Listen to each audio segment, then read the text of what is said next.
Hi, this is All Things Property with me, Zamantungwa Khumalo. Here are 3 disadvantages to renting. The first, you have no equity. When you're renting a property, all those payments are not going towards building equity in your own property. Secondly, you don't have many options in personalizing your rented property. A lot of us aren't able to paint or maybe drill different holes if you want to put up artwork when you're renting a property. And the last one is instability.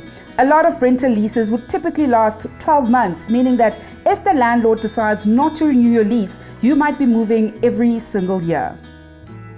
For more tips and property advice, go to our blog on www.builders.co.za.